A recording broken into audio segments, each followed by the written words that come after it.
Panneerselvam Tamil Nadu മുഖ്യമന്ത്രിയാകും. AADMK നിയമസഭാ കക്ഷിയോഗമാണ് പനീർശെൽവത്തിനെ പുതിയ മുഖ്യമന്ത്രിയായി പ്രഖ്യാപിച്ചുകൊണ്ട് തീരുമാനം കൈക്കൊണ്ടത്.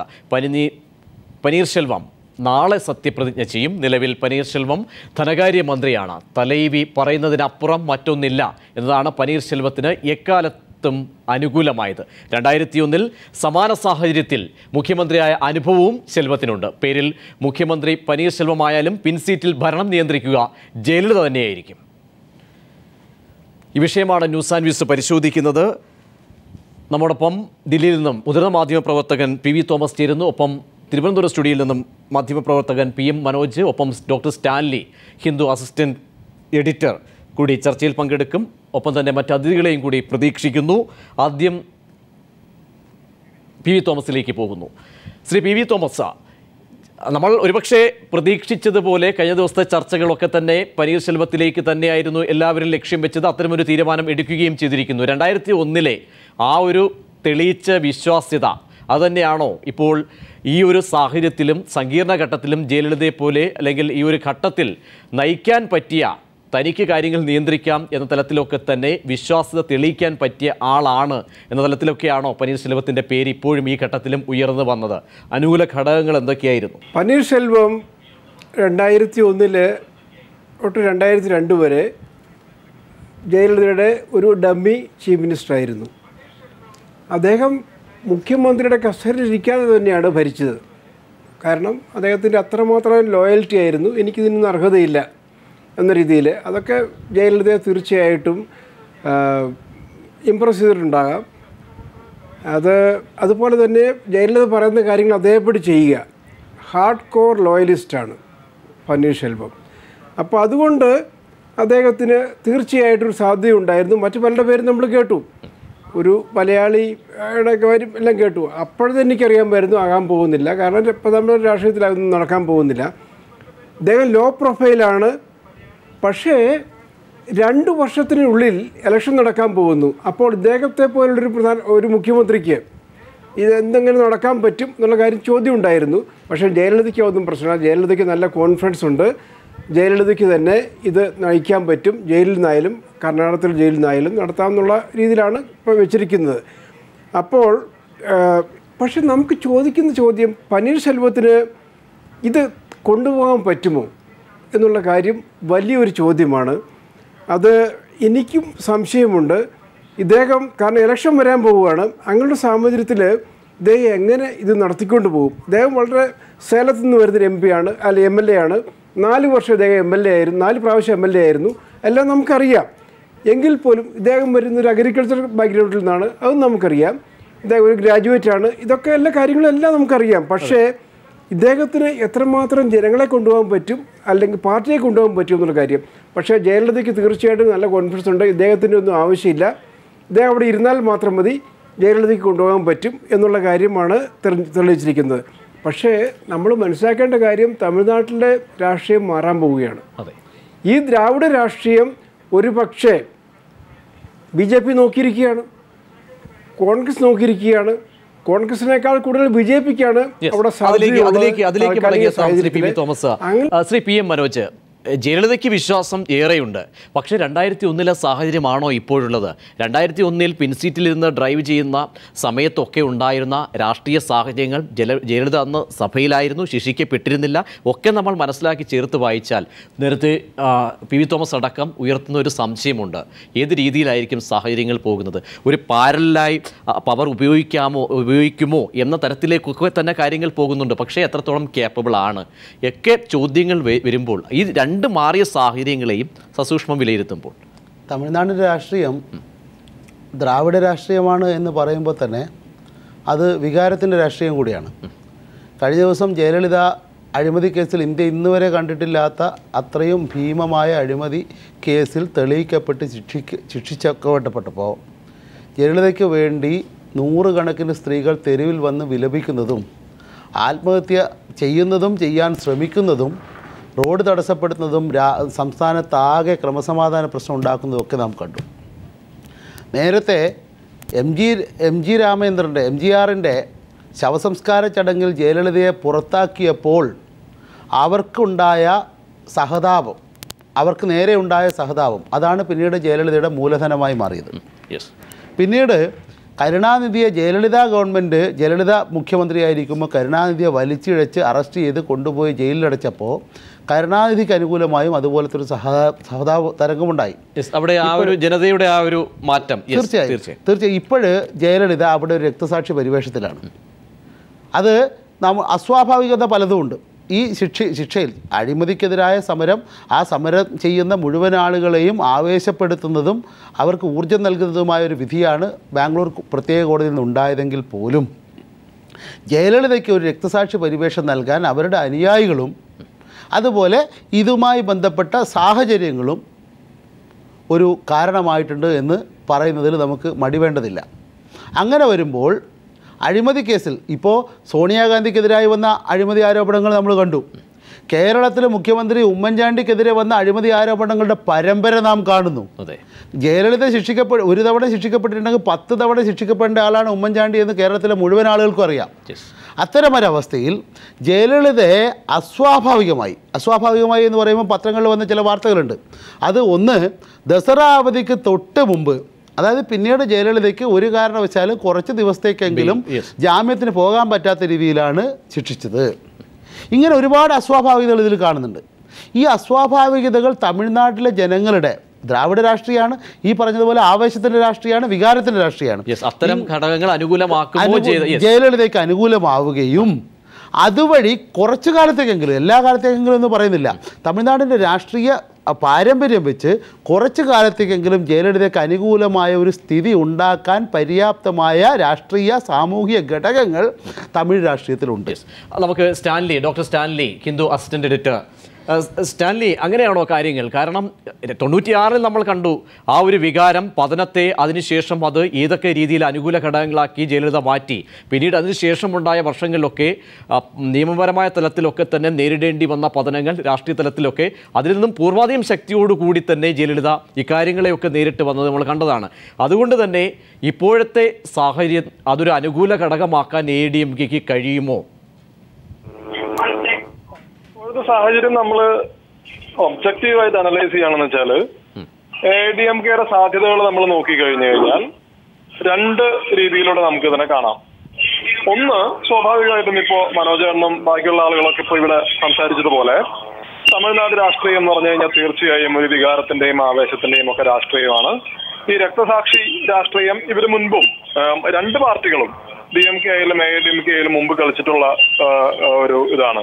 2001 തെരഞ്ഞെടുപ്പിന് മുൻപേ തന്നെ ജയലളിതയ്ക്ക് മത്സരിക്കാൻ പറ്റില്ല എന്നുള്ള നിയമപരമായിട്ടുള്ള ബുദ്ധിമുട്ടുകൾ നിലവിലിരിക്കുമ്പോൾ ജയലളിതയുടെ നാമനിർദ്ദേശ പത്രിക സ്വീകരിക്കാത്ത ഒരു സാഹചര്യത്തിൽ ADMK അത് ജയലളിതയെ വീണ്ടും ഒരു വിക്ടിമായി അവതരിപ്പിച്ച് ക്യാമ്പയിൻ ചെയ്തിട്ടാണ് അന്ന് ADMK അധികാരത്തിൽ വരികയും പിന്നെ ഗവർണർ ഫാത്തിമ ബീവിയുടെ വിവാദമായിട്ടുള്ള തീരുമാനത്തെ തുടർന്ന് ജയലളിത മുഖ്യമന്ത്രി സ്ഥാനം ഏറ്റെടുക്കുകയും പിന്നീട് സുപ്രീം കോടതി വിധിയെ തുടർന്നാണ് അവർക്ക് രാജിവെക്കേണ്ടി വരുന്നതും പനീർശെൽവം മുഖ്യമന്ത്രിയാവുന്നു. നമ്മൾ കണ്ടിട്ടുള്ളതാണ്, ആ ചരിത്രം നമ്മുടെ മുമ്പിലുണ്ട്.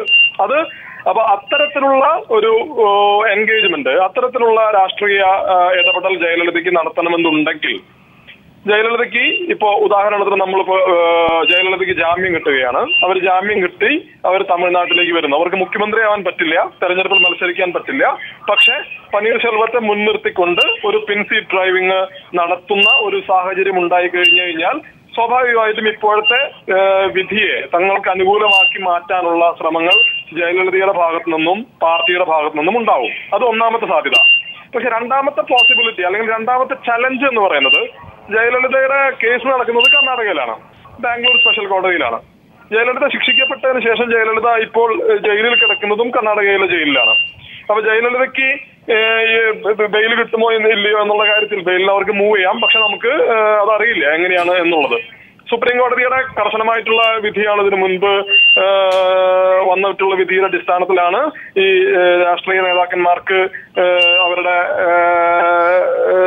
ഒപ്പം തന്നെ സ്റ്റാൻലി ഒരു കാര്യം കൂടി. കാരണം കഴിഞ്ഞ 2001 അന്ന് മുഖ്യമന്ത്രി സ്ഥാനം ഏറ്റെടുത്ത ശേഷം, കാരണം അമിതമായ ഭക്തിയാണ് ജയലളിതയോട് എന്തായാലും പനീർശെൽവത്തിനുള്ളത്. ആ ഘട്ടത്തിൽ ചേംബറിൽ പോലും മുഖ്യമന്ത്രിയുടെ ചേംബർ ആയിട്ട് കൂടി താൽക്കാലികമായി പോയിട്ട് കൂടി ഭക്തി മൂത്ത് ചേംബറിൽ പോലും അദ്ദേഹം കയറിയിരുന്നില്ല. അത്രമാത്രം അദ്ദേഹം വിശ്വസിച്ചു. ആ ഒരു വിശ്വാസം ഇന്ന് അത് തെളിയിക്കപ്പെടുന്നു.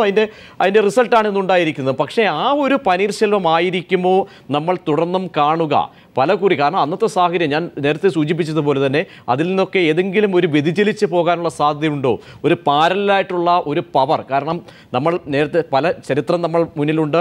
കാൻശ്രാം റാണ, മായാവതി, ആ ഉദാഹരണം നമുക്കെടുക്കാം. ഒട്ടേറെ ഇത്തരത്തിൽ അവസരം നൽകിയിട്ടുള്ളവരൊക്കെ തന്നെ തലപ്പത്ത് കൂടി പോയ ചരിത്രങ്ങളുണ്ട്.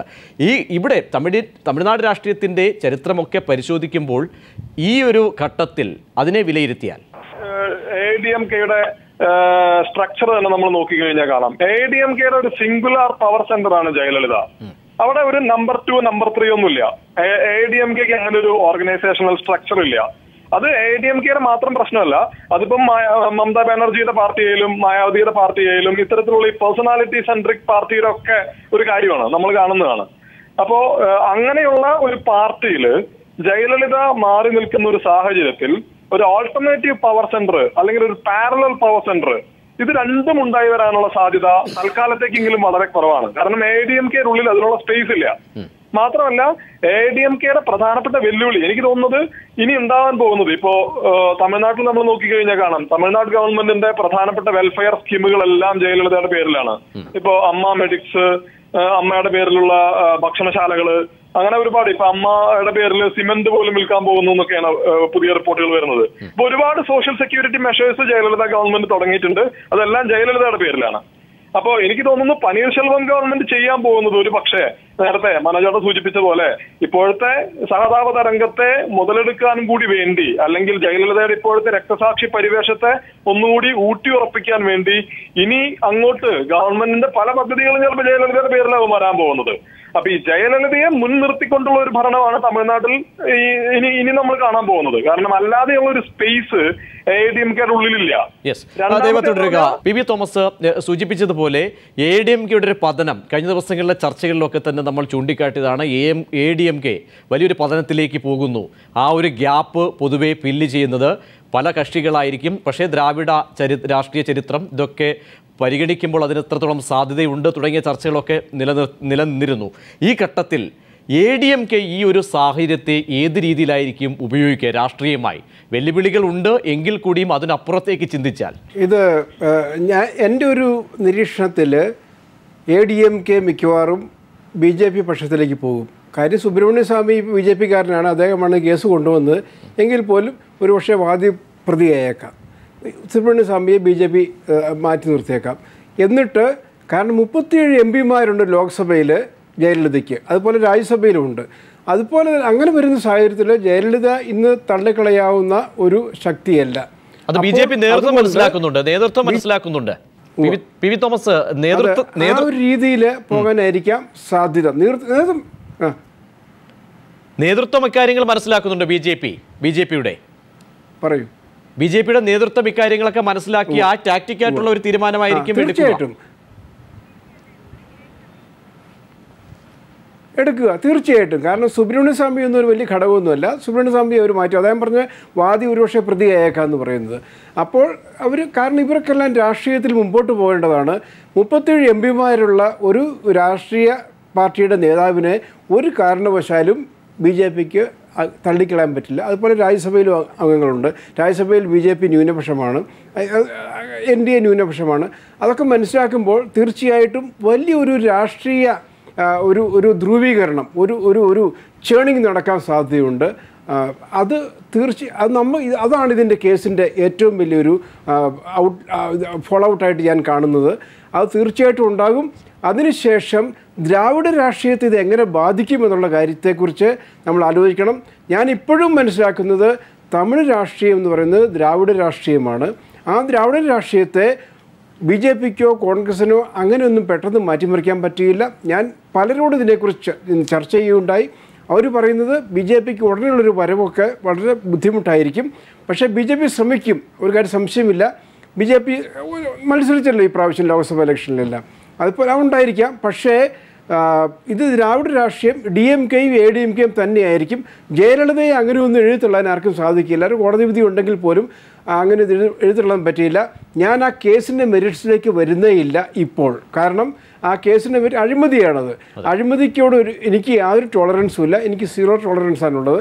പക്ഷേ രാഷ്ട്രീയമായിട്ട് നോക്കുമ്പോൾ ജനങ്ങൾ അത് ജയിലിൽ സപ്പോർട്ട് ചെയ്യുന്നവർ ഒരിക്കലും ഇതിനെ ഈ മെറിറ്റ്സിലേക്കോ ഒന്നും പോകാൻ പോകുന്നില്ല. അവർ ജയലളിതയെ സപ്പോർട്ട് ചെയ്യും.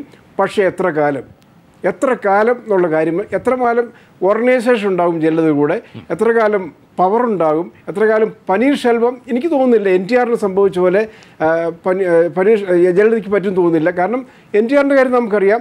NTR ആദ്യം അഴിമതി കേസിൽ ശിക്ഷിക്കപ്പെട്ടെങ്കിലും പിന്നീട് തിരിച്ചു വന്നു. പക്ഷേ അദ്ദേഹം അതിന് വന്നതിന് ശേഷം അദ്ദേഹത്തെ ചന്ദ്രബാബു നായിഡുവും എല്ലാവരുടെയും കൂടിയിട്ട് പുറത്തേക്ക് തള്ളുകയാണ് ഉണ്ടായത്. അങ്ങനെ ഉള്ളൊരു അനുഭവം ഒരിക്കലും അകത്തുനിന്നുള്ള ഒരു പ്രശ്നം തൽക്കാലം ജയലളിതയ്ക്ക് ഉണ്ടാകുമെന്ന് എനിക്കറിയാൻ പാടില്ല. പക്ഷേ രാഷ്ട്രീയത്തിൽ നമുക്ക് ഒന്നും തീർത്ത് പറയാൻ പറ്റുകയില്ല, പ്രത്യേകിച്ച് തമിഴ് രാഷ്ട്രീയം. PM മനോജ്, അങ്ങനെ ഒരു ട്വിസ്റ്റ് പ്രതീക്ഷിക്കാമോ? കാരണം ദ്രാവിഡ രാഷ്ട്രീയമാണ്, അവിടേക്ക് BJP പോലെയുള്ള ഒരു പാർട്ടിക്ക് കടന്നു വരിക ഒരു ചിന്തിക്കാൻ ഒരുപക്ഷെ നമുക്ക് അതിൻ്റെ വിശകലനങ്ങൾ ഒരുപാട് വേണ്ടി വരും. പക്ഷേ ചൂണ്ടിക്കാട്ടിയതുപോലെ ഇവിടെ സുബ്രഹ്മണ്യം സ്വാമിയുടെ ആ ഒരു ഘടകം അതൊരു മറ്റൊരു ട്വിസ്റ്റായി അത് ഇന്നത്തെ സാഹചര്യത്തിൽ അത് തമിഴ്നാടിനെ എത്തിക്കുമോ? തമിഴ്നാട് രാഷ്ട്രീയം ദ്രാവിഡ രാഷ്ട്രീയമാണ്, വ്യക്തി കേന്ദ്രീകൃത രാഷ്ട്രീയമാണ്, അതോടൊപ്പം അഴിമതി കേന്ദ്രീകൃത രാഷ്ട്രീയമാണ്. ഇപ്പോൾ ജയലളിത അഴിമതിക്ക് ശിക്ഷിക്കപ്പെട്ടു. അതേസമയം എതിരാളി BJP ആണ്, അല്ല DMK ആണ്. ഈ DMKയുടെ 2 പ്രധാനപ്പെട്ട നേതാക്കൾ രാജയും കനിമൊഴിയും ജയിലിൽ നിന്ന് ഇപ്പോൾ ഇറങ്ങിയതേ ഉള്ളൂ. 2G സ്പെക്ട്രം കേസിൽ അവർ വലിയ തോതിൽ, അതായത് DMK എന്ന് പറഞ്ഞാൽ തമിഴ്നാട്ടിൻ്റെ ഒരു വലിയ ഭാഗം കൈയടക്കി വെച്ചിരുന്ന പാർട്ടിയാണ്, അഴിമതിയിലൂടെ നേടിയതാണ്. ഇങ്ങനെ ഈ 2 അഴിമതി കേന്ദ്രീകൃത പാർട്ടി ആകുമ്പോൾ തന്നെ ജയലളിത കഴിഞ്ഞ കുറേ വർഷങ്ങളായി നേടിയ കരിസ്മാറ്റിക് പേഴ്സണാലിറ്റി ചാം അത് വെച്ചുകൊണ്ട് കുറച്ച് കാലത്തേക്കെങ്കിലും തമിഴ്നാട് രാഷ്ട്രീയത്തിൽ ജയലളിതയ്ക്ക് പിടിച്ചു നിൽക്കാൻ കഴിയുമെന്നാണ് കഴിഞ്ഞ കാല അനുഭവങ്ങൾ MG രാമേന്ദ്രൻ്റെയും കരുണാനിധിയുടെയും അതുപോലെ ജാനകിയുടെ പതനവും ഒക്കെ തമിഴ്നാട് രാഷ്ട്രീയത്തെ സൂക്ഷ്മമായി വിലയിരുത്തുമ്പോൾ ഇനി വരാനിരിക്കുന്നത് എന്താണ് എന്ന്. BJP നേരത്തെ ശ്രീ തോമസ് പറഞ്ഞതുപോലെ BJPക്കൊന്നും യാതൊരു സാധ്യതയും ഇപ്പോൾ തൽക്കാലം അവിടെ ഇല്ല. കാരണം BJP ദക്ഷിണേന്ത്യയിൽ ഏതൊക്കെ തരത്തിലാണ് കടന്നു വരുന്നതെന്ന് നമുക്കെല്ലാം അറിയാം. അതുകൊണ്ട് തന്നെ BJP ഏതെങ്കിലും തരത്തിൽ തമിഴ്നാട് രാഷ്ട്രീയത്തെ അപ്പടി വിഴുങ്ങിക്കളയാം എന്നൊരു ഭയമൊന്നും ആർക്കുമില്ല. കോൺഗ്രസിൻ്റെ GK മൂപ്പനാറിനെ പോലെയുള്ള വളരെ പ്രമുഖരായ നേതാക്കൾ പോലും പരിശ്രമിച്ചിട്ടും കഴിയാത്ത കാര്യങ്ങൾ. മൂപ്പനാർ എന്ന് പറഞ്ഞാൽ ഇപ്പോഴുള്ള കോൺഗ്രസ് നേതാക്കളെ പോലെയല്ല. അന്ന് GK മൂപ്പനാർക്ക് പോലും കഴിയാത്ത കാര്യങ്ങൾ കോൺഗ്രസിനോ അല്ലെങ്കിൽ ഇപ്പോൾ പുതിയ പിന്നെ ഈ റിമോട്ട് കൺട്രോൾ ഭരണം എന്നെല്ലാം പറയുന്നത് കഴിഞ്ഞ UPA government Sonia Gandhi remote control പിന്നെ ഈ മൻമോഹൻ സിംഗിനെ കൊണ്ട് ഭരണം നടത്തിക്കായിരുന്നല്ലോ. അതുപോലെ ജയലളിത ജയിലിലിരുന്നാലും എവിടെ ഇരുന്ന് കഴിഞ്ഞാലും തൽക്കാലം അതിപ്പോൾ 2 വർഷത്തേക്കായിരിക്കും, അല്ലെങ്കിൽ 2 വർഷം കഴിഞ്ഞ് വരുന്ന തെരഞ്ഞെടുപ്പിൽ അവരുടെ ഈ രക്തസാക്ഷി പരിവേഷം അതുകൊണ്ട് തന്നെ ഏതെങ്കിലും തരത്തിൽ തമിഴ്നാട് രാഷ്ട്രീയത്തിൽ പ്രത്യക്ഷമായ വളരെ ഗൗരവമായ ഒരു മാറ്റം പെട്ടെന്ന് തന്നെ ഉണ്ടാവുമെന്ന് പ്രതീക്ഷിക്കാൻ കഴിയില്ല. പക്ഷേ ഇനി വരാനുള്ളത് ഈ വ്യക്തി കേന്ദ്രീകൃതമായ രാഷ്ട്രീയത്തിൽ നിന്ന് വ്യതിചലിച്ച് പ്രശ്ന കേന്ദ്രീകൃതമായ രാഷ്ട്രീയത്തിലേക്കുള്ള ഒരു മാറ്റത്തിന് തമിഴ്നാട്ടിൽ കളമൊരുങ്ങുന്നു എന്നൊരു വസ്തുതയാണ്. പക്ഷേ DMKക്ക് അതത്രത്തോളം ഉപയോഗപ്പെടുത്താൻ കഴിയും ഇന്നത്തെ സാഹചര്യത്തിൽ. കാരണം ഒരു മണിക്കൂറുകൾ കഴിഞ്ഞു, ഒരു പ്രതികരണം പോലും വരുന്നില്ല, കാര്യമായ ഒരു പ്രതികരണം പോലും DMKയുടെ ഭാഗത്തുനിന്ന് വരുന്നില്ല. ഒരു ബദൽ എന്ന നിലയിൽ DMKക്ക് ഈ ഒരു ഗ്യാപ്പ് ഫില്ല് ചെയ്യാൻ കഴിയാത്ത സാഹചര്യത്തിൽ അത് വളരെ സിമ്പിളാണ്. 2 കാലിനും മന്തുള്ള DMKക്ക് 1 കാലിന് മന്തുള്ള ADMKയെ മന്ദ എന്ന് വിളിക്കാൻ കഴിയില്ല. കാരണം അഴിമതിയിൽ മുങ്ങിക്കുളിച്ച് നിൽക്കുന്ന ഒരു പാർട്ടിയാണ് DMK. ഇപ്പോൾ ജയലളിതയെ ശിക്ഷിച്ചിരിക്കുന്നത് അഴിമതി കേസിലാണ്. അതുകൊണ്ട് തന്നെ അഴിമതിയുടെ കാര്യത്തിൽ അവർ തമ്മിലുള്ള ഒരു മത്സരം അസാധ്യമാണ് മത്സരം. അതോടൊപ്പം തന്നെ ഈ ദ്രാവിഡ രാഷ്ട്രീയം എന്ന് പറയുന്നത് ഒരുപാട് വളരെ പുരോഗമനപരമായ ഘടകങ്ങൾ കൂടി ഉൾച്ചേർന്ന രാഷ്ട്രീയമാണ്. തീർച്ചയായും ആ പുരോഗമന മനസ്സ് തമിഴ് ജനതയുടെ മനസ്സിലുണ്ട്. അതുകൊണ്ട് തന്നെ ഒരു പുരോഗമന രാഷ്ട്രീയത്തിലേക്കുള്ള ഒരു ട്വിസ്റ്റ്, അത് ഒരിക്കലും വർഗീയ രാഷ്ട്രീയത്തിലേക്കല്ല, BJPയുടെ ശാക്തീകരണത്തിലേക്കല്ല, മറിച്ച് പ്രശ്ന കേന്ദ്രീകൃതമായ പ്രശ്നാധിഷ്ഠിതമായ പുരോഗമനാധിഷ്ഠിതമായ ഒരു രാഷ്ട്രീയത്തിലേക്കുള്ള ട്വിസ്റ്റ് തമിഴ്നാട്ടിൽ ഉണ്ടാവാനുള്ളൊരു സാധ്യതയാണ് ഇപ്പോൾ ഇതുമായി ബന്ധപ്പെട്ട് തെളിഞ്ഞു വരുന്നത് എന്നാണ് എനിക്ക് തോന്നുന്നത്. അത് ഒരുപക്ഷെ പനീർശെൽവത്തിനും ആ ഒരു വെല്ലുവിളി ആണെങ്കിൽ കൂടിയും അത് കാലം തെളിയിക്കേണ്ട ഒരു സാഹചര്യം തന്നെയാണ്. ആ ഒരു സമ്മർദ്ദം ഒരുപക്ഷെ ആ ഒരു വെല്ലുവിളി പനീർശെൽവത്തിന് കഴിഞ്ഞാൽ കാര്യങ്ങൾ മാറുകയും ചെയ്യും. തീർച്ചയായും പനീർശെൽവം എന്നത് ഇവിടെ ഒരു ഘടകമല്ല. നേരത്തെ കഴിഞ്ഞ 10 വർഷക്കാലം UPA ഗവൺമെൻറ് നയിച്ച മൻമോഹൻ സിംഗ് ഒരു ഘടകമല്ല എന്നതുപോലെ തന്നെ, ഘടകമായിരുന്നില്ല എന്നതുപോലെ തന്നെ ഇപ്പോൾ ഈ പുതുതായിട്ട് തമിഴ്നാട്ടിൻ്റെ മുഖ്യമന്ത്രിയായി വരുന്ന പനീർശെൽവം ഒരു പ്രത്യേക നമ്മൾ കേന്ദ്രീകരിക്കേണ്ട ഒരു ഘടകമായി തോന്നില്ല. കാരണം ജയലളിത ജയിലിലിരുന്നാലും പുറത്തിരുന്നാലും ജയലളിത നിയന്ത്രിക്കുന്ന ഒരു ഭരണമേ വരാൻ പോകുന്നുള്ളൂ. പനീർശെൽവത്തിന് വ്യക്തിത്വമില്ല. അത് മൻമോഹൻ സിംഗിന് എങ്ങനെ വ്യക്തിത്വം ഇല്ലാതിരുന്നു അതുപോലെ തന്നെ. കാരണം അത് ഏതെങ്കിലും തരത്തിൽ ആർക്കെങ്കിലും ഒരു മേന്മ നടിക്കാനുള്ളതല്ല, മറിച്ച് ഈ ഒരു ഡമ്മി ഭരണം 10 വർഷം മൻമോഹൻ സിംഗിനെ കൊണ്ടുപോകാൻ കഴിയുമെങ്കിൽ ഈ 2 വർഷം. ശ്രീ PV തോമസ്, അങ്ങനെ ഒരു ധ്രുവീകരണം ആ തലത്തിൽ ഉണ്ടായാൽ BJP ഒക്കെ തന്നെ ലക്ഷ്യം വയ്ക്കുന്ന തരത്തിലേക്ക് അത് പെട്ടെന്ന് തന്നെ ഉണ്ടാകാനുള്ള സാധ്യതയുണ്ടോ? കാരണം നിയമസഭാ തെരഞ്ഞെടുപ്പ് വരുന്ന ഒരു സാഹചര്യം, ഇനി എന്തായാലും അത് മുൻനിർത്തിയുള്ള ഒരു നീക്കങ്ങൾ എന്തായാലും ADMKയുടെ ഭാഗത്തു നിന്നും ഉണ്ടാകേണ്ടിയിരിക്കുന്നു ഈ ഒരു വിടവ് നികത്താൻ. അതുകൊണ്ട് തന്നെ അത്തരം ഒരു നീക്കങ്ങളിലേക്കൊക്കെ ഉടനടി പോകാനുള്ള ഒരു സാധ്യത ഉണ്ടോ?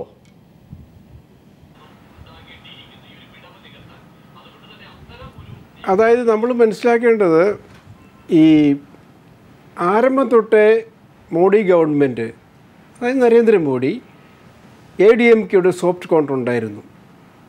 അത് കോൺഗ്രസ്സിന് ഡെപ്യൂട്ടി സ്പീക്കർ സ്ഥാനം കൊടുത്തില്ല, ലോക്സഭയിൽ തമ്പിദുരയാക്കി.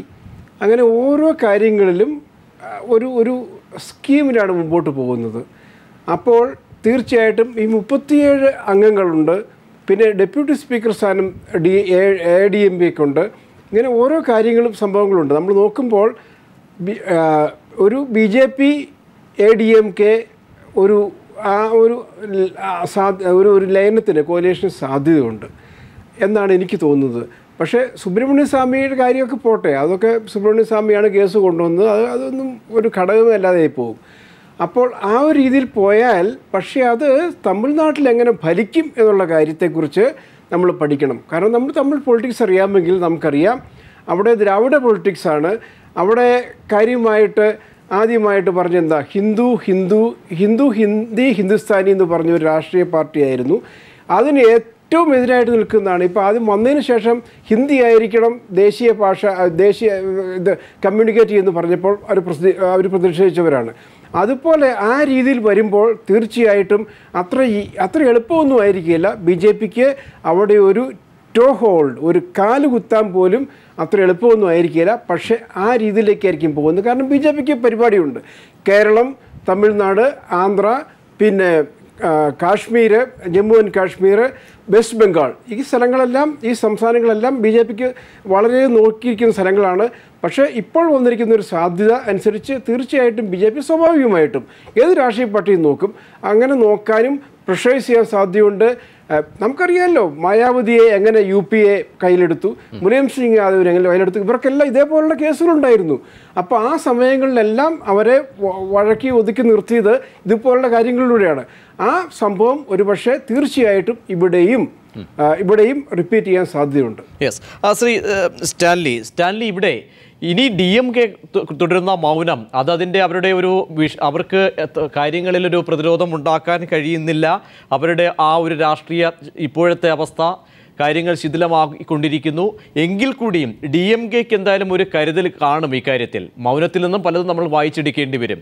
ചെന്നൈയിൽ നിന്നും കാര്യങ്ങൾ കൂടുതൽ മനസ്സിലാക്കുന്ന വ്യക്തി എന്ന നിലയിൽ എന്തായിരിക്കും DMK സംബന്ധിച്ചിടത്തോളം സാധ്യമായ രാഷ്ട്രീയ നീക്കങ്ങൾ? DMK കഴിഞ്ഞ കുറച്ച് നാളായിട്ട്, പ്രത്യേകിച്ചും ലോക്സഭാ തെരഞ്ഞെടുപ്പിന് ശേഷം DMK ശ്രമിച്ചുകൊണ്ടിരിക്കുന്നത് ഒരു ജയലളിതയ്ക്ക് ഒരു കൗണ്ടർ വെയിറ്റ് ആയിട്ട് ഒരു അലയൻസ്, ഒരു ഗ്രാൻഡ് ദ്രവിഡിയൻ അലയൻസ് ഉണ്ടാക്കുക എന്നുള്ളതാണ്. അതായത് കഴിഞ്ഞ നിയമസഭാ തെരഞ്ഞെടുപ്പിൽ നമ്മൾ രണ്ട് ഭാഗത്തും രണ്ട് പ്രധാനപ്പെട്ട ദ്രവിഡിയൻ പാർട്ടികളും രണ്ട് വലിയ സഖ്യങ്ങളിലൂടെയാണ് പരസ്പരം നേരിട്ടത്. ഒരു ഭാഗത്ത് ജയലളിതയുടെ കൂടെ വിജയകാന്ത് ഉണ്ടായിരുന്നു, ഇടതുപക്ഷ പാർട്ടികളുണ്ടായിരുന്നു. മറുഭാഗത്ത് DMKയുടെ കൂടെ ആണെങ്കിൽ പട്ടാളി മക്കൾ കക്ഷി ഉണ്ടായിരുന്നു, അതുപോലെ വൈക്കോയുടെ പാർട്ടി ഉണ്ടായിരുന്നു. പക്ഷെ പിന്നീട് ലോക്സഭാ തെരഞ്ഞെടുപ്പ് എത്തുമ്പോൾ അത് ഈ അലയൻസ് മുഴുവനും റീഷഫിൾ ആവുന്നതാണ് നമ്മൾ കണ്ടത്. ഇന്ന് പ്രധാനപ്പെട്ട 3 ചെറിയ പാർട്ടികൾ ഇന്ന് BJPയുടെ കൂടെയാണ്. അതായത് വിജയകാന്ത്, രാംദോസിന്റെ പട്ടാളി മക്കൾ കക്ഷി, വൈക്കോയുടെ MDMK. അപ്പൊ ഈ മൂന്ന് പാർട്ടികളെയും തങ്ങളിലേക്ക് അടുപ്പിക്കാനാണ് DMKയുടെ ശ്രമം. എനിക്ക് തോന്നുന്നു DMK കരുണാനിധി കഴിഞ്ഞ കുറച്ചു നാളായിട്ട് ശ്രമിക്കുന്ന ഒരു കാര്യമാണ്. പക്ഷേ BJP മറുഭാഗത്ത് തമിഴ് രാഷ്ട്രീയത്തിലേക്ക് എൻട്രോ വേണ്ടിയിട്ടുള്ള BJPയുടെ ശ്രമങ്ങളും കൗണ്ടർ ശ്രമങ്ങൾ നടക്കുന്നുണ്ട്. BJP രജനീകാന്തായിട്ട് ചർച്ചകൾ നടത്തുന്നുണ്ടെന്നും BJPയുടെ സംസ്ഥാന ഘടകത്തിന്റെ നേതൃത്വം രജനീകാന്ത് ഏറ്റെടുക്കണമെന്ന് ആവശ്യപ്പെട്ടുവെന്നും എന്നുള്ള വാർത്തകൾ മറുഭാഗത്ത് വരുന്നുണ്ട്. അതായത് ഇതൊരു പൊളിറ്റിക്കൽ മനൂവറിംഗ് ആണ് നടന്നുകൊണ്ടിരിക്കുന്നത്. ഒരു ഭാഗത്ത് ജയലളിതയ്ക്ക് ചെറിയൊരു ക്ഷീണമുണ്ട്. പക്ഷെ ജയലളിതയുടെ AIADMKയുടെ സ്വാധീനത്തിന് അത്ര വലിയ തിരിച്ചടിയൊന്നുമല്ല ഏറ്റിരിക്കുന്നത്. പക്ഷെ ചെറിയൊരു ക്ഷീണമുണ്ട്. ആ ക്ഷീണം മറ്റ് രാഷ്ട്രീയ പാർട്ടികൾക്ക് കൊടുക്കുന്ന ഒരു ഓപ്പണിംഗ് ഉണ്ട്. ഈ ഓപ്പണിംഗ് ഇവർ മുതലെടുക്കാൻ നോക്കുന്നത് ഇങ്ങനെയാണ്. ലോങ് ടേമില് തമിഴ്നാടിനെ കണ്ണുവെക്കുന്ന ഒരു പാർട്ടിയാണ് BJP. പക്ഷെ BJP ഓർഗനൈസേഷനലി വളരെ വീക്കാണ്. ഇതിനെ മുതലെടുക്കാൻ പറ്റുന്ന ഒരു സംഘടനാ ബലം BJPക്കില്ല. പക്ഷേ DMKക്ക് ഒരു സംഘടനയുണ്ട്. പക്ഷെ DMKക്ക് ഒരു പൊളിറ്റിക്കൽ വയർവെത്തലില്ല. DMK ഇതുപോലെ തന്നെ അഴിമതി ആരോപണം നേരിടുന്ന ഒരു പാർട്ടിയാണ്, നേരത്തെ ഇവിടെ സൂചിപ്പിച്ചതുപോലെ. അപ്പൊ DMKയുടെ ഇതൊന്നും അടുത്ത ലക്ഷ്യം മിക്കവാറും ഒരു സഖ്യം ഉണ്ടാക്കാൻ സാധിക്കുമെന്നുള്ളതായിരിക്കും. അതിനുള്ള പോസിബിലിറ്റീസ് DMK നോക്കിക്കൊണ്ടിരിക്കുന്നുണ്ട്. അതല്ലാതെ DMKക്ക് ഇപ്പോഴത്തെ രാഷ്ട്രീയ സാഹചര്യത്തെ, അതായത് അത്തരത്തിലുള്ള ഒരു സഖ്യത്തിലൂടെ അല്ലാതെ, അല്ലെങ്കിൽ DMKയുടെ രാഷ്ട്രീയ ശക്തിയെ കുറച്ചുകൂടി വിപുലപ്പെടുത്തിയാലല്ലാതെ ഇപ്പോഴത്തെ രാഷ്ട്രീയ സാഹചര്യത്തെ മുതലെടുക്കാൻ സാധിക്കുമെന്ന് എനിക്ക് തോന്നുന്നില്ല. സ്റ്റാൻലി, ഓക്കെ, അവസാനമായി P. മനോജ്, ഈ ചർച്ച അവസാനിപ്പിക്കും മുമ്പ് എന്തായാലും നമ്മൾ ഈ ചർച്ച നടത്തുമ്പോഴും ഇത് സംബന്ധിച്ചൊരു വ്യക്തമായൊരു നിരീക്ഷണത്തിലേക്ക് പോകാൻ കഴിയുന്നില്ല. എന്തായാലും കാരണം പ്രത്യേകിച്ച് തമിഴ് രാഷ്ട്രീയമാണ്, ദ്രാവിഡ രാഷ്ട്രീയമാണ്, കൂട്ടിക്കിഴക്കലുകൾക്കൊക്കെ ഒരുപക്ഷെ നേര് നിമിഷം കൊണ്ട് തന്നെ കാര്യങ്ങൾ കൈവിട്ടു പോകുന്ന സ്ഥിതി. അതുകൊണ്ട് തന്നെ ഇത്തരം ധ്രുവീകരണങ്ങൾക്കോ ഇത്തരം സാധ്യതകൾക്കൊക്കെ തന്നെ എത്രത്തോളം നിലനിൽപ്പുള്ളതാണ്? തമിഴ്നാട് രാഷ്ട്രീയത്തിൻ്റെ കാര്യത്തിൽ പറഞ്ഞതുപോലെ തന്നെ വളരെ പ്രവചനാതീതമാണ്. കാരണം വൈകാരികമാണ് കാര്യങ്ങൾ. ഒരു കാവേരി നദീജല പ്രശ്നം വരുമ്പോൾ വലിയ തോതിൽ ജനങ്ങൾ തെരുവിലിറങ്ങുകയും ആക്രമണം നടത്തുകയും, അതുപോലെ മുല്ലപ്പെരിയാർ വിഷയം വരുമ്പോൾ അതുപോലെ തന്നെ ജനങ്ങളെ തെരുവിലിറക്കുകയും ചെയ്യുന്ന ഒരു വികാരത്തിൻ്റെ രാഷ്ട്രീയമാണ് അവിടെ നിയന്ത്രിക്കുന്നത്. ഇപ്പോൾ ആ വികാരം ജയലളിതയ്ക്ക് അനുകൂലമാണ്. ജയലളിത അഴിമതി കേസിൽ ഇന്ത്യ ഇതുവരെ കണ്ടിട്ടില്ലാത്ത അത്രയും ഭീമമായ അഴിമതി കേസിലാണ് ശിക്ഷിക്കപ്പെട്ടതെങ്കിൽ പോലും അവിടുത്തെ ജനങ്ങൾ, അവർക്ക് നേരത്തെ പറഞ്ഞതുപോലെ, സ്റ്റാൻലി പറഞ്ഞതുപോലെ, അമ്മ സിമൻറ്റ് കിട്ടുന്നു, അമ്മയുടെ ഭക്ഷണം കിട്ടുന്നു, അമ്മയുടെ ടെലിവിഷൻ കിട്ടുന്നു, അമ്മയുടെ അരി കിട്ടുന്നു. അപ്പോൾ ഈ അമ്മ മയമായിട്ടുള്ള കാര്യങ്ങളാണ്. എന്നാൽ അപ്പുറത്ത് നോക്കുമ്പോൾ കരുണാനിധിയുടെ മകള് കനിമൊഴി ജയിലിൽ കിടന്നു, അതുപോലെ രാജ ജയിലിൽ കിടന്നു, അഴിമതിയുടെ വേറൊരു കേന്ദ്രം. അപ്പോൾ ഇത് ഈ അഴിമതി താരതമ്യം ചെയ്യുമ്പോൾ സ്വാഭാവികമായിട്ടും ദേശീയ തലത്തിൽ ഒരു ചെറിയ നീക്കുപോക്കിന് BJP തയ്യാറായാൽ കൂടി തമിഴ് മണ്ണിലേക്ക് BJP ലക്ഷ്യം വയ്ക്കുന്ന തരത്തിലുള്ള ഒരു ചലനം സാധ്യത. അതിലൊരു വിഷയമുള്ളത്, ഇന്നത്തെ ഇന്ത്യൻ സാഹചര്യത്തിൽ ലോക്സഭയിലെ ഭൂരിപക്ഷം വെച്ച് നോക്കുമ്പോൾ ജയലളിതയുടെ ഒരു സഹായവും BJPക്ക് വേണ്ട. ഒന്ന്. രണ്ട്, രാജ്യസഭയിൽ മാനിപ്പുലേറ്റ് ചെയ്ത് ഭൂരിപക്ഷം നേടാനുള്ള തന്ത്രമൊക്കെ BJPക്ക് ഉണ്ട്. മൂന്നാമത്തത്, ജയലളിതയുടെ തണലിലാണ് BJP തമിഴ്നാട്ടിൽ വളരാൻ പോകുന്നതെങ്കിൽ തീർച്ചയായും വളരാൻ പറ്റില്ല എന്ന് തിരിച്ചറിയാനുള്ള സാമാന്യ ബുദ്ധി, വിവേകം, ഔചിത്യം BJPക്ക് ഉണ്ട്. അതുകൊണ്ട് തന്നെ ഏതെങ്കിലും തരത്തിൽ ജയലളിതയെ കൂട്ടുപിടിച്ച് BJP അവിടെ വളരാൻ ശ്രമിക്കുമെന്ന് കരുതാൻ രാഷ്ട്രീയ നിരീക്ഷകരെന്ന നിലയിൽ, മാധ്യമപ്രവർത്തകർ എന്ന നിലയിൽ എനിക്ക് തോന്നുന്നില്ല. അതുകൊണ്ട് തന്നെ അനിശ്ചിതത്വത്തിലേക്ക് പൂർണ്ണമായ, പെട്ടെന്നല്ലെങ്കിലും പെട്ടെന്ന് ജയലളിതയിൽ നിന്ന് ഈ തമിഴ് രാഷ്ട്രീയത്തിൻ്റെ മുഖ്യധാര പറിച്ചു മാറ്റാനൊന്നും ആർക്കും കഴിയില്ല. പക്ഷേ സമീപഭാവിയിൽ തന്നെ തമിഴ്നാടിൻ്റെ രാഷ്ട്രീയം അനിശ്ചിതത്വത്തിലേക്ക് നീങ്ങുകയാണ്. പകരം വയ്ക്കാനുള്ള ഒന്നില്ല. ആ പകരം വയ്ക്കാനുള്ള ഒന്ന് പഴയതുപോലെ സിനിമയിലെ ഏതെങ്കിലും ഹീറോ വന്ന് ഈ ആളുകളെ മുഴുവൻ മനസ്സ് പിടിച്ചടക്കി കൊണ്ടുപോയി രാഷ്ട്രീയമായി മാറ്റിയെടുക്കാൻ, പരിവർത്തനം ചെയ്യാം എന്നൊരു അവസ്ഥയൊന്നും തമിഴ്നാട്ടിൽ ഇല്ല. അതുകൊണ്ട് തന്നെയാണ് രജനീകാന്ത് ആയാലും വിജയകാന്ത് ആയാലും ഒന്നും വിജയിക്കാതെ പോകുന്നത്. പഴയ MG രാമേന്ദ്രൻ തുടരുന്നൊരു ധാരയുണ്ട്. ആ ധാരയുടെ പിൻപറ്റിയാണ് ജയലളിത വന്നത്. ഇനി ഏതെങ്കിലും തരത്തിൽ അത്തരമൊരു വൈകാരികമായ ഒരു ഉത്തേജനം കൊടുത്ത് ജനങ്ങളെ ആകെ കൊണ്ടുവരാം എന്ന പ്രതീക്ഷ ഇല്ലാതിരിക്കെ തന്നെ ഈ പുരോഗമന രാഷ്ട്രീയത്തിന് ഇടപെടാനുള്ള മണ്ണ് തമിഴ്നാട്ടിൽ ഒരുങ്ങുന്നുണ്ട്. തമിഴ് ജനത ഒരുപാട് പുരോഗമന ചിന്താഗതിയുള്ള ആളുകളാണ്. അതുമാത്രമല്ല, ഇപ്പോൾ തമിഴ്നാട്ടിൽ നടത്തുന്ന, കേരളത്തിൽ പണ്ടേ വിട്ടുപോയ അയിത്തത്തിനെതിരായ സമരം, അനാചാരത്തിനെതിരായുള്ള സമരം, അന്ധവിശ്വാസത്തിനെതിരായ നേരത്തെ നടന്ന സമരം, വിജയിച്ച സമരം, ഇതൊക്കെ ഏറ്റെടുത്തുകൊണ്ട് തമിഴ്നാട്ടിൻ്റെ പുതിയ ഒരു സാമൂഹ്യ വികസനത്തിനുള്ള സാധ്യത ഇടതുപക്ഷ കക്ഷികൾക്ക്, പുരോഗമന കക്ഷികൾക്ക് കാണുന്നു, അവർക്ക് മുന്നിൽ തെളിഞ്ഞു വരുന്നു എന്നാണ് എനിക്ക് തോന്നുന്നത്. വളരെ നന്ദി. ഈ ചർച്ച നമുക്ക് അവസാനിപ്പിക്കേണ്ടിയിരിക്കുന്നു. പനീർശെൽവം തമിഴ്നാടിൻ്റെ തലപ്പത്ത് മുഖ്യമന്ത്രി പദത്തിലേക്ക് എത്തുമ്പോൾ എന്തായിരിക്കും തമിഴ് രാഷ്ട്രീയത്തിൻ്റെ ദിശ, ഏത് രീതിയിലുള്ള ചരടുവലികൾ അത് നടത്താൻ ജയലളിതയ്ക്ക് സാധ്യമാകും? ആ ചർച്ചയാണ് നടന്നത്. ചർച്ചയിൽ പങ്കെടുത്ത PV തോമസ്, മുതിർന്ന മാധ്യമപ്രവർത്തകൻ doctor Stanley, assistant editor Hindu, ഒപ്പം പി മനോജ് മാധ്യമപ്രവർത്തകൻ. നന്ദി അറിയിക്കുന്നു. കേന്ദ്ര ആഭ്യന്തരമന്ത്രി രാജ്നാഥ് സിംഗിനെ തിരുവനന്തപുരത്ത് സ്വീകരിച്ചത് കൊടും ക്രിമിനലായ സന്തോഷ്. തിരുവനന്തപുരത്തെ വിഷ്ണു കൊലക്കേസിലെ 1-ാം പ്രതിയായ സന്തോഷ് തലപ്പാവ് അണിയിച്ചാണ് കേന്ദ്ര ആഭ്യന്തരമന്ത്രിയെ സ്വീകരിച്ചത്. ഈ വിഷയം കൂടി നമ്മൾ ചർച്ച ചെയ്യുമ്പോൾ വി ശിവൻകുട്ടി MLA തത്സമയം ചേരുന്നു. ശ്രീ ശിവൻകുട്ടി, എന്താണ് ശരിക്കുമെന്ന് അവിടെ സംഭവിച്ചത്? കാരണം വളരെ വിവാദപരമായി ഇന്ന് ചർച്ചകൾ നടന്ന ഒരു വിഷയമാണ്. കേന്ദ്ര ആഭ്യന്തരമന്ത്രിക്കാണ് തലപ്പാവ് ഒരു ക്രിമിനൽ അണിയിച്ചത്. എന്താണ് ശരിക്കും സംഭവിച്ചത്? കേന്ദ്ര ആഭ്യന്തര വകുപ്പ് മന്ത്രി ശ്രീ രാജ്നാഥ് സിംഗ് NSG സെക്യൂരിറ്റി ഉള്ളതും Z+ കാറ്റഗറിയിൽപ്പെട്ട ആളുമാണ്. ഇപ്പോൾ ഇന്ത്യൻ പ്രധാനമന്ത്രി അമേരിക്കയിലായതുകൊണ്ട് പ്രധാനമന്ത്രിയുടെ അധിക ചുമതല കൂടെ അദ്ദേഹത്തിനുണ്ടെന്നാണ് എനിക്ക് തോന്നുന്നത്. അതെ, കേന്ദ്ര ആഭ്യന്തര വകുപ്പ് മന്ത്രി ഈ സംസ്ഥാനം സന്ദർശിക്കുന്ന അവസരത്തിൽ ഒരു പ്രോട്ടോകോൾ മാനുവലുണ്ട്. അതിന് മാത്രമല്ല ഒരു ബ്ലൂ ബുക്കുണ്ട്. പിന്നെ കേന്ദ്ര NSGയും അതുപോലെ കേരള പോലീസുമായി ആലോചിച്ചുകൊണ്ട് കേന്ദ്ര ആഭ്യന്തര വകുപ്പ് മന്ത്രിയുടെ എല്ലാ പ്രോഗ്രാമും ഷെഡ്യൂൾ ചെയ്ത് വാഹനങ്ങൾ പോലും ഏതെല്ലാം വാഹനങ്ങൾ എങ്ങനെ പോകണം എന്ന് സംബന്ധിച്ചത് ഷെഡ്യൂൾ ചെയ്ത പ്രോഗ്രാമാണ് സാധാരണഗതിയിൽ ചെയ്യാറുള്ളത്. ഞാനൊക്കെ മേയറായ സമയത്ത് പ്രധാനമന്ത്രിമാരെയും പ്രസിഡന്റുമാരെയും വൈസ് പ്രസിഡന്റുമാരെയൊക്കെ സ്വീകരിക്കാൻ വേണ്ടി എയർപോർട്ടിൽ ഒക്കെ പിന്നെ പോയിട്ട് പോകുള്ള അനുഭവങ്ങൾ അങ്ങനെ തന്നെയാണ്.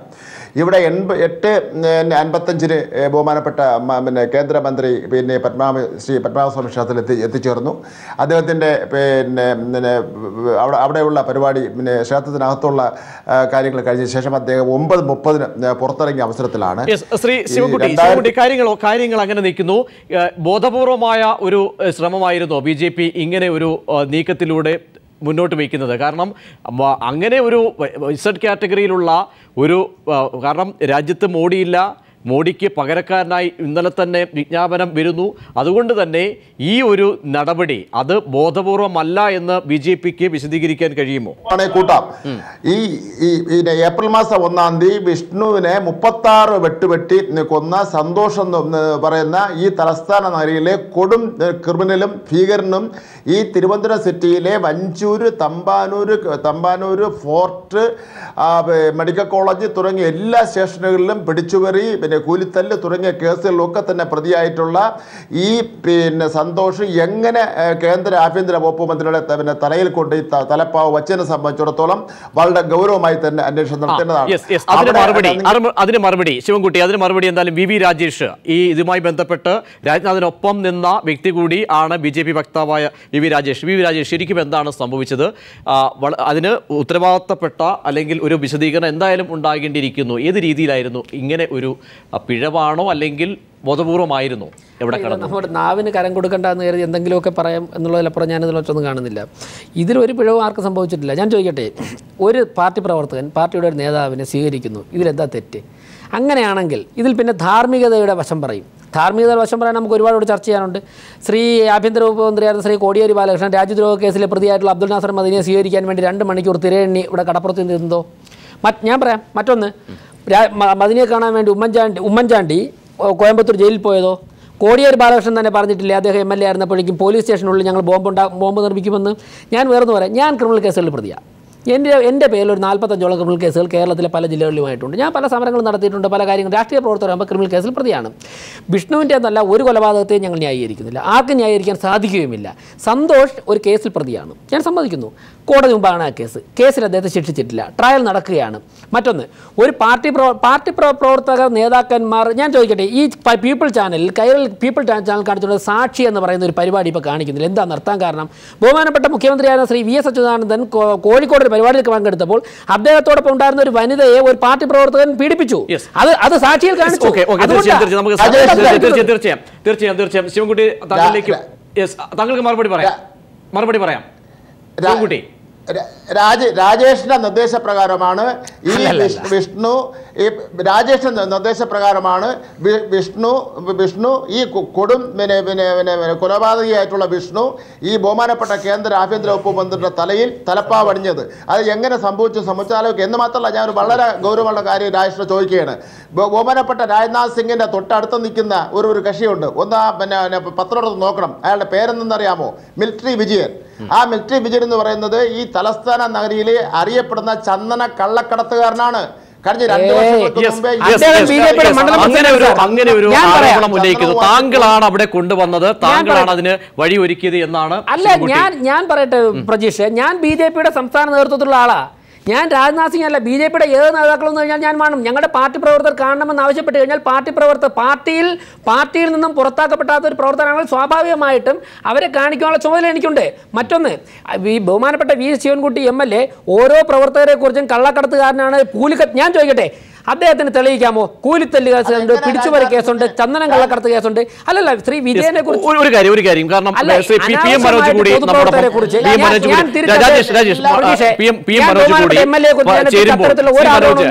രാജേഷ് പറഞ്ഞ ഒരു കാര്യം ഉണ്ട്. അബ്ദുൽ നാസർ മദനിക്കൊപ്പം പിണറായി വിജയൻ ഇരുന്നു. അങ്ങനെയുള്ള ഉദാഹരണങ്ങൾ നിരത്തി ഇതിനെ താരതമ്യപ്പെടുത്തുമ്പോൾ താങ്കൾക്ക് പറയാനുള്ളത്? അതിൽ രാജേഷിന് നമ്മളൊരു ആനുകൂല്യം കൊടുക്കണം എന്നൊരു അഭിപ്രായക്കാരനാണ് ഞാൻ. കാരണം രാജേഷ് BJP-യുടെ മാത്രമല്ല BJP-യെ നിയന്ത്രിക്കുന്ന RSS-ന്റെ പ്രതിനിധി കൂടിയാണ്.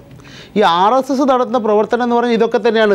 കൊലപാതകം, തല്ല്, പിന്നെ അതുപോലെ വർഗീയ സംഘടനം, ആ വർഗീയമായിട്ട് ആളുകളെ ദ്രോഹിക്കൽ, കലാപം ഉണ്ടാക്കൽ, ഇതൊക്കെയാണ് നടത്തുന്നത്. അപ്പോൾ RSS-ലുള്ള ഏതെങ്കിലും ഒരാൾ വന്ന് സ്വീകരിക്കുക എന്ന് പറഞ്ഞാൽ ഒരു ക്രിമിനൽ സ്വീകരിക്കുക എന്ന് തന്നെയാണ് അതിൻ്റെ അർത്ഥം. മഹാത്മാഗാന്ധിയെ കൊന്നതെന്ന് ഞാൻ പറയുന്നില്ല. കൊന്നതിൻ്റെ പേരിൽ രാജ്യത്ത് നിരോധിക്കപ്പെട്ട ഒരു പ്രസ്ഥാനമാണ് RSS. ആ മഹാത്മാഗാന്ധി കൊല്ലപ്പെട്ടപ്പോൾ മധുരപലഹാരം വിതരണം ചെയ്ത പ്രസ്ഥാനമാണ് RSS. അന്ന് ഇപ്പോൾ RSS കൃത്യമായി ഒരു പ്രതിമ ഉണ്ടാക്കാൻ പോകുന്നുണ്ട്. ആരുടെ? സർദാർ വല്ലഭായ് പട്ടേലിന്റെ. ആ പട്ടേൽ ആഭ്യന്തരമന്ത്രിയായിരുന്നപ്പോഴാണ് RSS-നെ നിരോധിച്ചത്. എന്തുകൊണ്ട്? മഹാത്മാഗാന്ധിയുടെ കൊലപാതകവുമായി ബന്ധപ്പെട്ട് അത്തരമൊരു രാഷ്ട്രീയ പാർട്ടി. താങ്കൾ ചൂണ്ടിക്കാണിക്കുന്നത് താങ്കളുടെ കൈവശം വ്യക്തമായ ഇതിന് തെളിവുകൾ ഉണ്ട്. ഇങ്ങനെ ഒരു പിഴവല്ല, ഒരു ക്രിമിനലിനെ അവിടെ കടത്തിവിട്ട് ബോധപൂർവമായ ഇടപെടലാണ് നടത്തിയത് എന്ന് BJP-ക്കാർ അത് ഖണ്ഡിച്ചുകൊണ്ട് രാജേഷ് പറയുമ്പോൾ അതിന് മറുപടി, താങ്കളുടെ മറുപടി? അതായത് ഇതിനെ സംബന്ധിച്ചിടത്തോളം ഇതിനെ സംബന്ധിച്ചിടത്തോളം കേന്ദ്ര ആഭ്യന്തര വകുപ്പ് അന്വേഷണം നടത്തണം. 1. 2, സംസ്ഥാന പോലീസിനെ സംബന്ധിച്ചുള്ള അന്വേഷണം നടത്തണം. എന്തുകൊണ്ട് രാജേഷ് പറഞ്ഞ പോലെ രാഷ്ട്രീയ പ്രവർത്തനം നടത്തിയതിൻ്റെ പേരിലും സമരം നടത്തിയതിൻ്റെ പേരിലും രാജേഷിൻ്റെ എൻ്റെയും പേരിലൊക്കെ തന്നെ ഒരുപാട് കേസുകൾ വന്നിട്ടുണ്ട്. അതുപോലെയാണോ ഒരു 25 വയസ്സായ ഒരു ചെറുപ്പക്കാരനെ ഒരു സംഘർഷമില്ലാത്ത ഒരു പ്രദേശത്ത് വെച്ച് 36 വെട്ടുവെട്ടി കൊല്ലുന്നതും ഞാനും രാജേഷും ഒക്കെ തന്നെ സെക്രട്ടേറിയറ്റ് പിക്കറ്റ് ചെയ്ത് അറസ്റ്റ് പോകുമ്പോൾ എടുക്കുന്ന കേസ് ഒന്നായിട്ട് നമുക്ക് കാണുന്നതിന് വേണ്ടി കഴിയുമോ? ഞാൻ ചോദിക്കട്ടെ, കേന്ദ്ര ആഭ്യന്തര വകുപ്പ് മന്ത്രി ഇന്നിപ്പോൾ ഇന്ത്യൻ പ്രധാനമന്ത്രി ചുമതല വഹിക്കുന്ന ഒരു വ്യക്തിയാണ്. ആ ഇന്ത്യൻ പ്രധാനമന്ത്രി ചുമതല വഹിക്കുന്ന വ്യക്തിയുടെ തലയിൽ തലപ്പാവ് അണിയുന്നത് നേരത്തെ പറഞ്ഞുകൂടെ കൊലപാതക കേസിലെ 1-ാം പ്രതി ചന്ദന കള്ളക്കടത്തിന്റെ പേരിൽ പോലീസ് അറസ്റ്റ് ചെയ്ത് പത്രങ്ങളിൽ ഫോട്ടോ വന്ന മിലിറ്ററി വിജയൻ എന്ന് പറഞ്ഞ വ്യക്തിയാണ് അതിൻ്റെ അടുത്ത് നിൽക്കുന്നത്. ഇത് രാജ്നാരായണൻ ഞാൻ ഇന്ന് ഈ ഫോട്ടോയും വെച്ച് ഇതിന്റെ വിശദപൂർവ്വം കാണിച്ചിട്ട് ബഹുമാനപ്പെട്ട ആഭ്യന്തര വകുപ്പ് മന്ത്രിക്ക് ഞാൻ ഇന്ന് കത്തയച്ചിട്ടുണ്ട്, ഫോട്ടോ അയച്ചിട്ടുണ്ട്. അതോടൊപ്പം തന്നെ സംസ്ഥാന ഗവൺമെന്റും ഫോട്ടോ അയച്ചിട്ടുണ്ട്. അടിയന്തരമായി ഗവൺമെന്റ് ചെയ്യേണ്ടത് ഈ സന്തോഷിനെ അറസ്റ്റ് ചെയ്യണം. അതുപോലെ തന്നെ ഈ മിലിറ്ററി വിജയനെ അറസ്റ്റ് ചെയ്യണം. അവരാരാണ് ഈ കേന്ദ്രമന്ത്രിയുടെ അടുത്തേക്ക് ഈ ആകെ 11 പേരെ മാത്രമാണ് എസ്കോർട്ട് ചെയ്യുന്നതിന് വേണ്ടി തീരുമാനിച്ചിട്ടുള്ളത്. അത് മറികടന്നുകൊണ്ട് ആരെ ശുപാർശ പ്രകാരമാണ് രാജേഷ് ശിവൻകുട്ടി പറയുന്നതനുസരിച്ച് ചിട്ടിപ്പിരിവുകാര്, കള്ളക്കടത്തുകാര്, കൊലയാളികൾ എന്താണ് ശരിക്കും? കാരണം രാജ്നാഥ് സിംഗ് വന്നതിന്റെ ഒരു ഉദ്ദേശശുദ്ധി അറിയാം. കതിരൂർ മനോജിന്റെ വീട്ടിൽ വന്നു. ആ വന്ന ഉദ്ദേശശുദ്ധിയോടുകൂടി വന്ന രാജ്നാഥിന് അവിടെ തലപ്പാവണിയിക്കുകയാണ് ചെയ്തിരിക്കുന്നത്. ആര്? ക്രിമിനൽ കേസിലെ പ്രതി. എൻ്റെ പ്രതീക്ഷ എത്രയൊക്കെ കടുപ്പമുള്ള വാക്കുകൾ ഉപയോഗിച്ച് കഴിഞ്ഞാലും ഇതിന്റെ ഭീകരാവസ്ഥ ഞാൻ പറയാം. ബഹുമാനപ്പെട്ട MLA പറഞ്ഞതനുസരിച്ചിട്ട് കേരള BJP-യിൽ ആരെ അറസ്റ്റ് ചെയ്യേണ്ടാത്തുള്ളത്? ചിട്ടിപ്പിരിവുകാരുടെയൊക്കെ കണക്കെടുത്ത് തുടങ്ങി കഴിഞ്ഞാൽ ഇന്ന് CPM-ൽ ചിട്ടിപ്പിരിവുകാരുടെയും സ്ത്രീ പീഡനക്കാരുടെയും കണക്കെടുത്ത് കഴിഞ്ഞാൽ P. ശശി ആരാ? കുഞ്ഞനന്തൻ ആരാ? ഞാൻ പറഞ്ഞോട്ടെ, അല്ല CPM-ൽ എന്തുകൊണ്ട് പുറത്താക്കി? ഇവിടെ നടന്നിട്ടുള്ളത് ഇവിടെ ഇന്ന് രാവിലെ മുതൽ പീപ്പിൾ ചാനലും മറ്റൊന്ന് 2 ചാനലുകളും ഞാൻ പറയാനുള്ള പ്രതീക്ഷ രാജ്നാഥ് സിംഗ് ഞാൻ വിഷ്ണുവിന്റെ എന്നല്ല ഒരു കൊലപാതകത്തെ ഞാൻ പറയാം, വിഷ്ണുവിന്റെ ഉൾപ്പെടെ ഒരു കൊലപാതകത്തെ ഞാൻ ന്യായീകരിക്കുന്നില്ല. അക്രമ രാഷ്ട്രീയത്തിന് യാതൊരു കാരണവശാലും ഈ മണ്ണിൽ സ്ഥാനം ഉണ്ടാവരുന്ന ആഗ്രഹിക്കുന്ന പ്രവർത്തനമാണ് ഞാൻ വേറൊന്ന് പറയാം. ഇവിടെ അതൊന്നുമല്ല പ്രശ്നം. രാജ്നാഥ് സിംഗ് കേരളത്തിൽ വരുന്നു എന്ന് പറഞ്ഞപ്പോൾ തന്നെ ഈ പ്രശ്നങ്ങൾ തുടങ്ങി. ബഹുമാനപ്പെട്ട പ്രതിപക്ഷ നേതാവ് എന്താ പറഞ്ഞത്? രാജ്നാഥ് സിംഗ് കൊല്ലപ്പെട്ട മനോജിന്റെ വീട് സന്ദർശിച്ചത് അല്പത്വമാണ്. VS അച്യുതാനന്ദൻ TP ചന്ദ്രശേഖരന്റെ വീട് സന്ദർശിച്ചത് അല്പത്വമല്ല. രാജ്നാഥ് സിംഗ് പ്രതിയുടെ വീടല്ല സന്ദർശിച്ചത്, മരണപ്പെട്ട ആളുടെ വീട് സന്ദർശിച്ചത്. അതോടുകൂടി സന്ദർശനത്തോടെ എല്ലാം മെറിറ്റ് നഷ്ടപ്പെടുന്നു. മെറിറ്റ് അളക്കുന്ന ആരാ? ഞാൻ ചോദിക്കട്ടെ, മെറിറ്റ് അളക്കുന്ന ആരാ? പിന്നെ ബഹുമാനപ്പെട്ട ശിവൻകുട്ടി MLA പറഞ്ഞതനുസരിച്ചിട്ട് അന്വേഷണം നടക്കട്ടെ. ഇത് എന്തോന്റെ ലംഘനമാണെന്ന്. അങ്ങനെയാണെന്നുണ്ടെങ്കിൽ കേരളത്തിൽ ഞാൻ പറഞ്ഞ നേരത്തെ നടന്ന എല്ലാ കാര്യങ്ങളും അന്വേഷിക്കണം. കോടിയേരി ബാലകൃഷ്ണൻ പോലീസ് സ്റ്റേഷന്റെ അകത്ത് വെച്ച് ബോംബ് ഉണ്ടാക്കുമെന്ന് പറഞ്ഞത് അന്വേഷിക്കട്ടെ. യെസ്, തീർച്ചയായും നമ്മോടൊപ്പം ശാസ്ത്രമംഗലം അജിത്ത് അഡ്വക്കേറ്റ് കൂടി ചേരുന്നുണ്ട്. ശാസ്ത്രമംഗലം അജിത്ത്, ഇപ്പോൾ ഈ പറയുന്ന രീതിയിൽ, കാരണം ഒരു ക്രിമിനൽ കേസിലെ പ്രതി അത് ചെയ്തിരിക്കുന്ന അതിൻ്റെ മെറിറ്റ് സംബന്ധിച്ച് ശിക്ഷ അനുഭവിക്കുകയും ആ രീതിയിലുള്ള പ്രതിയാണ്, അത് പ്രധാനം അല്ലെങ്കിൽ ആ കേസുമായി ബന്ധപ്പെട്ട് ഇങ്ങനെ ഒരു പ്രതി എന്ന് ആ വ്യക്തി പ്രധാനമന്ത്രിക്ക് തുല്യനായ ഒരു വ്യക്തിക്കൊപ്പം ചേരുന്നതിലെ ആ ഒരു ശരിയില്ലായ്മ ഇതിനകത്ത് ഞാൻ മനസ്സിലാക്കിയത് ഈ മർഡർ കേസിനകത്ത് ഇദ്ദേഹം പ്രതിയാണെന്നുള്ളത് ശരിയാണ്. ആ പ്രതിയായിട്ടുള്ള അയാളെ പോലീസ് അറസ്റ്റ് ചെയ്തു, അയാൾ ജുഡീഷ്യൽ കസ്റ്റഡി കിടന്നു. അതിനുശേഷം കോടതി അയാളുടെ ബെയിൽ ആപ്ലിക്കേഷൻ പരിഗണിച്ചു. കോടതി അയാൾക്ക് പെൻഡിങ് ട്രയൽ അയാൾക്ക് ബെയിൽ കൊടുത്തു. He standing on bail. ഇതും അയാളുടെ കേസുമായിട്ട് how can you connect this? കേസുമായിട്ട് എന്താ ബന്ധമുള്ളേ? ഇത് അയാൾ കേസ് വിസ്തരിക്കാൻ പോകുന്ന ജഡ്ജിക്കല്ലല്ലോ തലപ്പാവ് അണിയിച്ചത്. അയാൾ വിശ്വസിക്കുന്ന ഒരു രാഷ്ട്രീയ പ്രസ്ഥാനത്തിലെ ഏതോ ഒരു നേതാവ് ഇവിടെ വന്നു, അദ്ദേഹത്തിന് തലപ്പാവ് വന്നിച്ചു. How is it going to affect the case? ഇത് നമ്മൾ ആവശ്യമില്ലാതെ ഒരു സെൻസിബിലിറ്റിയിലേക്ക് അൺനെസസറി ആയിട്ട് we are sensationalising an issue. അങ്ങനെ ഒരു ആവശ്യമില്ലാത്ത രീതിയിലുള്ള ഒരു ആരോപണമാണോ നിങ്ങൾ ഉന്നയിക്കുന്നത്? അത് ലാഘവത്തോടെ കാണേണ്ട ഒരു വിഷയമാണ്. അദ്ദേഹത്തിന്റെ വാദം ശരിയാണ്, അത് ഈ കേസിന് എഫക്ട് ചെയ്യാൻ പോകുന്നില്ല. പക്ഷേ ഒരു ക്രിമിനലുകളുടെ നേതാവിനെ തലപ്പാവ് അണിയിച്ചതിൽ അദ്ദേഹം പറയുന്ന പോലെ ഒരു കുഴപ്പമില്ല. അത് പറയുമ്പോൾ ആർക്കെങ്കിലും വിഷമം ഉണ്ടാകുന്നുണ്ടെങ്കിൽ അതാണ് കുഴപ്പം. കാരണം ഒരു ക്രിമിനലാണ് അദ്ദേഹം, ഈ സന്തോഷ്. അദ്ദേഹത്തിൻ്റെ നേതാവിന് അദ്ദേഹം തലപ്പാവ് അണിയിക്കുന്നു, അതിലെന്താ കുഴപ്പം? പക്ഷേ ഈ നേതാവ് എന്ന് പറയുന്നത് രാജ്യത്തിൻ്റെ പ്രധാനമന്ത്രിയുടെ ചുമതല വഹിക്കുന്ന ആഭ്യന്തരമന്ത്രിയാണ്. അദ്ദേഹത്തിന് Z+ കാറ്റഗറി സുരക്ഷയുണ്ട്. ആ സുരക്ഷ മറികടന്നുകൊണ്ട് ഇത്തരമൊരു ക്രിമിനലിന് അദ്ദേഹത്തിൻ്റെ അടുത്തെത്താൻ പറ്റി എന്നത് തീർച്ചയായും അപകടകരമായ ഒരു പ്രവണതയാണ്. കാരണം ഇതുപോലെ ഈ വിഷ്ണുവിനെ വെട്ടിക്കൊന്നതുപോലെ ഏതെങ്കിലും ഒരു ഘട്ടത്തിൽ ഈ ക്രിമിനലിസം മാറി ഇദ്ദേഹത്തിൻ്റെ രാജ്നാഥ് സിംഗിൻ്റെ വയറ്റിലൊരു കത്തി കുത്തിക്കയറ്റാൻ അദ്ദേഹത്തിന് തോന്നിയാൽ എന്ത് ചെയ്യും? കാരണം ക്രിമിനലാണ്, ഒരുപാട് കേസിലെ പ്രതിയാണ്. അപ്പോൾ ഇത്തരം ഒരു വിഷയം നിയമപരമായിട്ട് അദ്ദേഹം ചിന്തിക്കേണ്ടതാണ്. അതുകൊണ്ട് തന്നെയാണ് ഈ സുരക്ഷാ സംവിധാനങ്ങൾ രാജ്യത്ത് ഉണ്ടാകുന്നത്, അതിൻ്റെ ഭാഗമായി നിയന്ത്രണങ്ങൾ ഉണ്ടാകുന്നത്. ആ നിയന്ത്രണം മുഴുവൻ മറികടന്നുകൊണ്ടാണ് സന്തോഷ് എന്ന ക്രിമിനൽ കേസ് പ്രതി ശിക്ഷിക്കപ്പെട്ടിട്ടില്ല. വളരെ മാന്യനായി ജീവിക്കുന്ന ആളാണെന്ന് അദ്ദേഹം പറയുന്നത് ശരിയായിരിക്കാം. പക്ഷേ എന്നാലും അദ്ദേഹം പ്രതിയാണ്, വിചാരണ നേരിടുന്ന പ്രതിയാണ്.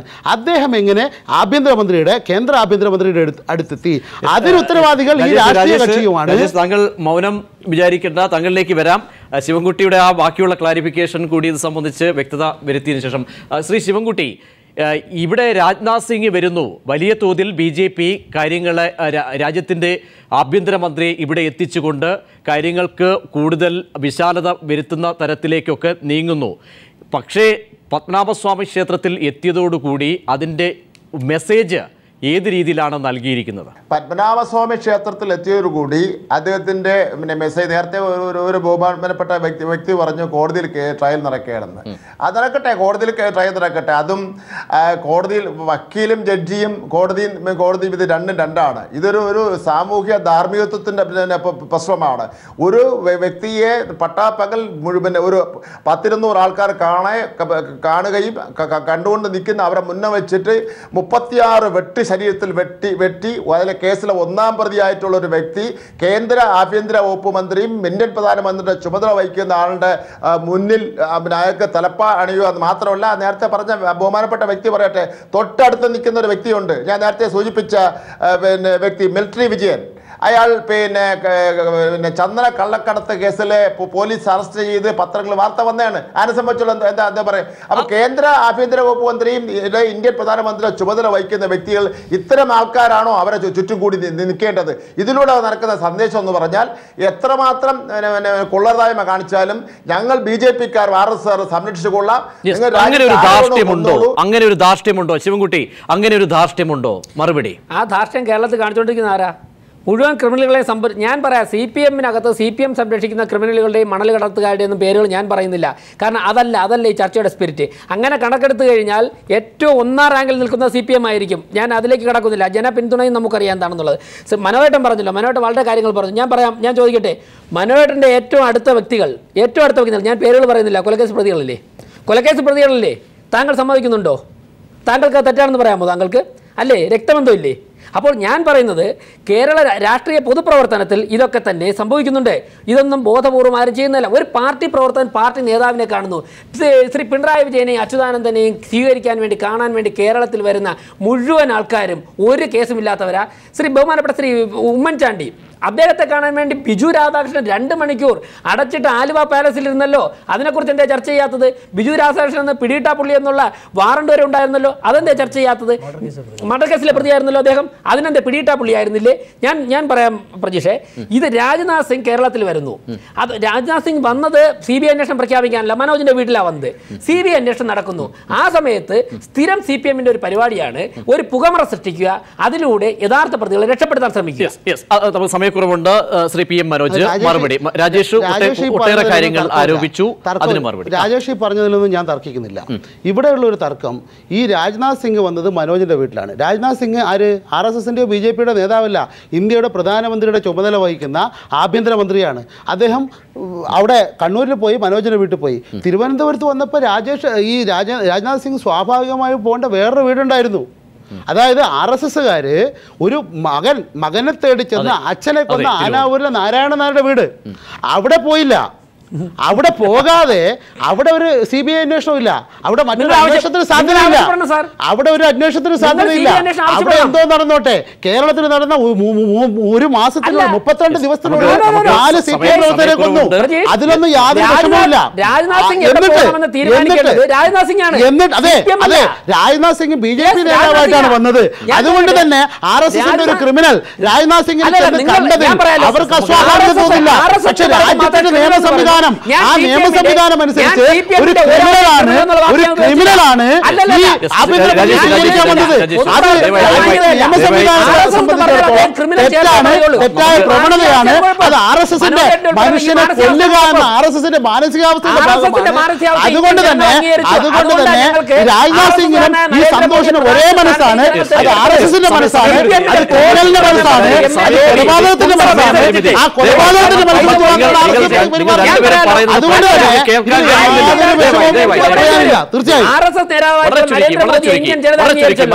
വളരെ ചുരുക്കി 2 വാക്കിൽ ഞാൻ പറഞ്ഞത് RSSന്റെ സ്വഭാവമാണ്, കൊലപാതക സ്വഭാവമാണ്, കൊലപാതകങ്ങളെ സംരക്ഷിക്കൽ സ്വഭാവമാണ്. അതുകൊണ്ട് തന്നെ ഏതെങ്കിലും ഒരു കൊലപാതകി ആഭ്യന്തരമന്ത്രിയെ കാണാൻ പോയതിൽ ഇത് 2 കൊലപാതകങ്ങൾ തമ്മിലുള്ള സംഗമമായിട്ട് കാണാൻ കഴിയും.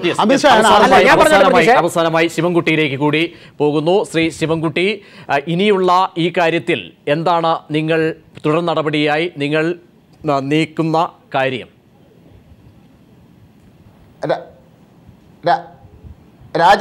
രാജേഷ് മറുപടി പറയേണ്ട ഒരു കാര്യമുണ്ടായിരുന്നു. ചന്ദന കള്ളക്കടത്തുകാരനായിട്ടുള്ള മിലിറ്ററി വിജയൻ ബഹുമാനപ്പെട്ട കേന്ദ്ര മന്ത്രി രാജ്നാഥ് സിംഗിന്റെ അടുത്ത് എങ്ങനെ തൊട്ടടുത്ത് വന്നു എന്ന് സംബന്ധിച്ചിടത്തോളം അദ്ദേഹം ഒന്ന് അന്വേഷണം നടത്തണം. അത് അങ്ങനെ ഒരു അന്വേഷണം സ്വയം നടത്തുമോ, അല്ലെങ്കിൽ അങ്ങനെ സ്വയമെങ്കിലും ആത്മവിമർശനത്തിന് തയ്യാറാകുമോ എന്നുള്ളത് വളരെ ചുരുക്കി പ്രതീക്ഷ അടിസ്ഥാനരഹിതമായിട്ട് അൺപാർലമെന്ററി ആയിട്ടുള്ള വാക്കുകൾ ഉപയോഗിച്ചുകൊണ്ട് ബഹുമാനപ്പെട്ട MLA തന്നെ ഉന്നയിക്കുന്ന കാര്യങ്ങൾ മറുപടി വളരെ വ്യക്തമാണ്. എന്തായാലും നമുക്ക് സമയക്കുറവുകൊണ്ടാണ് നമ്മൾ ഈ ചർച്ച ഇവിടെ അവസാനിപ്പിക്കുന്നത്. ആഭ്യന്തരമന്ത്രിക്ക് ഒപ്പം ക്രിമിനൽ തലപ്പാവ് അണിയിച്ചു. ഈ വിഷയം കൂടിയാണ് നമ്മൾ ന്യൂസ് ആൻഡ് വ്യൂസിൽ പരിശോധിച്ചത്.